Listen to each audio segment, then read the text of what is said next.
ভাঙড়ে তৃণমূলের মহিলা কর্মীরা শওকত মোল্লার মুখে ঝাঁটা মারবে, বিস্ফোরক মন্তব্য আরাবুল ইসলামের। আরাবুল পুত্র হাকিমুল ইসলামের গাড়ির উপর হামলার ঘটনায় শওকত মোল্লা অনুগামীরা এবং আরাবুল ইসলাম অনুগামীরা উভয়ই কাশীপুর থানার উভয়ের বিরুদ্ধে অভিযোগ দায়ের করলেও এখনো পর্যন্ত কাউকে গ্রেফতার করা হয়নি। ইতিমধ্যে আরাবুল ইসলাম সাংবাদিকদের মুখোমুখি হয়ে বিস্ফোরক মন্তব্য করলেন। তিনি বলেন, আইএসএফ এর মহিলারা শওকত মোল্লাকে ঝাঁটা মারার কথা বলেছিল, এবার তৃণমূলের মহিলা কর্মীরা শওকত মোল্লার মুখে ঝাঁটা মারবে। এই মন্তব্যের পর শওকত মোল্লা কোনরূপ সাংবাদিকদের মুখোমুখি হতে রাজি হননি। আরাবুল ইসলাম ঘটনার বিবরণ দিতে গিয়ে বলেন, তৃণমূল নেতা অদূত মোল্লা দলীয় ব্যাপারে কথা বলার জন্য সভাপতি শুভাশিস চক্রবর্তীর বাড়িতে যান। ফেরার সময় শওকত মোল্লা তার উপরে হুমকি দিতে থাকেন।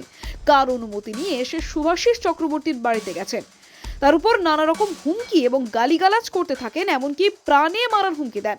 শওকত মোল্লার নির্দেশে অদূত মোল্লার বাড়িতে রাত্রে হুমকি দিতে থাকে। সকালে পার্কের ছেলের গাড়িতে হামলা চালায় শওকত মোল্লার ঘনিষ্ঠ তৃণমূল নেতা খয়রুল ইসলাম ও তার অনুগামীরা। তবে এই বিষয়ে শওকত মোল্লার অনুগামীদের কোনো বক্তব্য পাওয়া যায়নি। গতকাল থেকে এলাকায় বিশেষ পুলিশ টহল ব্যবস্থা করা হয়েছে। বর্তমানে ভাঙড় শান্ত। দক্ষিণ 24 পরগনা থেকে গোপাল সিলের রিপোর্ট, ডিএন নিউজ বাংলা। পড়বে এই অপদর্থ নির্লজ্জকে আইএসএফরা যেমন ঝাঁটাপেটা করছে, আগামী দিনে তৃণমূল কংগ্রেসের মহিলারা এই শওকত মোল্লাকে ঝাঁটাপেটা করে ভাঙড় থেকে ভাঙড় ছাড়া করবে। ফলে সার্বিক পরিস্থিতি ভাঙড়ের মানুষ ইতিমধ্যে উপলব্ধি করতে পারছে।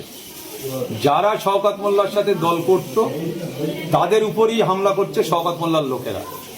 আপনারা দেখেছেন, অদূত মোল্লা একজন পঞ্চায়েত সমিতির দক্ষ সংগঠক বললেও ভুল হবে না। অদূত মোল্লা তার উপরে কাল শওকত মোল্লা, যেহেতু একটা কারণ হয়েছে, শুভাশিস চক্রবর্তীর বাড়িতে কালকে গিয়েছে আমাদের জেলার প্রেসিডেন্ট, তানার বাড়িতে যাওয়ার কারণ হচ্ছে শওকত মোল্লা বলল, কেন গিয়েছিস তুই বল, আমার ওপরে কেউ যেতে পারবে না, আমি যেটা করব সেটা, আমি এখানকার শাহিনশা, আমি এখানকার বাদশাহ, আমি যা করব তাই, শুভাশিস চক্রবর্তী কেউ নয়। এই কারণে প্রচন্ড ভাবে কালকে গালিগালাজ করে, মানে ফোনে এমন বাজে বাজে হুমকিও দিয়েছে, তোরে মেরে দেবো, তোর হাত পা ভেঙে দেবো, তোর কোন বাপ ঠেকাবে আমি দেখে নেবো। বলার পরে অদূত কেটে দেয় ফোন। তারপরে সন্ধ্যের দিকে ফের ফোন করে বিশ্রী ভাষায় গালিগালাজ, মা মাসি 14 পুরুষ যারা কবরে চলে গেছে তাদের নামে গালিগালাজ, মারার হুমকি, বলে তোর দেখে নিচ্ছি। অদূত এখন বলেছে, তুমি কি দেখার দেখে নেবে যাও। বলার পরে শওকত মোল্লা ফোন করে কিছু ছেলেপিলের পাঠিয়ে অদূতের বাড়িতে হামলা করা, মামাসি তুলে গালিগালাজ করা, নিচে নামলে তোর মেরে দেবো, তোর গুলি করে দেবো, তোকে তোর কোন বাপ বাঁচায় আমি দেখবো। এইসব ঘটনা ঘটার পরে রাত্রি হাকিমুলের সাথে অদূতের কথা হয়। হাকিমুল বলল, আমি সকালে তোমার ওখানে যাচ্ছি, আমি খোঁজখবর নিচ্ছি কি হচ্ছে, আমি নিশ্চয়ই জেলার নেতৃত্বকে জানাবো। ইতিমধ্যে হাকিমুল যথারীতি সকালে যায়, হাকিমুলের উপরে অ্যাটাক করে, সঙ্গে সঙ্গে কাশীপুর থানা খবর পায়, সেখানে যথারীতি পুলিশ চলে যায়। তার উপরেও সেখানে আক্রমণ করার চেষ্টা করে, পুলিশ যথেষ্ট ভূমিকা পালন করেছে, আমি ধন্যবাদ জানাবো পুলিশকে।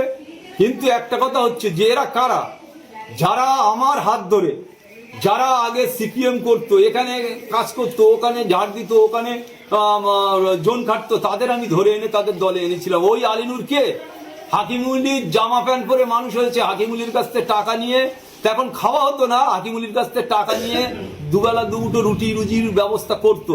এখনো মনে হয় ওর বাড়িতে হাকিমুলির জুতো, হাকিমুলির প্যান্ট পাওয়া যায়। সেই আলিনুর এখন বড় নেতা। আজকে যে রাজু, আমি কলেজে চাকরি দিয়েছিলাম, ওই রাজুর কিচ্ছু ছিল না, জোন খাটতো ওর বাড়ি, ওর বাবা মা এখনো জোন খাটে। সেই রাজু এখন তাকে প্রদান করে দিয়েছে আমি, তার বউকে, সে এখন বড় শের, শওকত মোল্লার গুন্ডা। আজকে এইরকম ধরনের কিছু গুন্ডা মোস্তান তোলাবাজি, তারা শওকত মোল্লা এনে তাদের আজকে এখন গ্যাস পাম্প মেরে আজকে সকালে গন্ডগোল করেছে। শওকত মোল্লা নিজে বলেছে যে হাকিমুলির প্রদীপীর হাত পা ভেঙে দে, ঠ্যাং ভেঙে দে।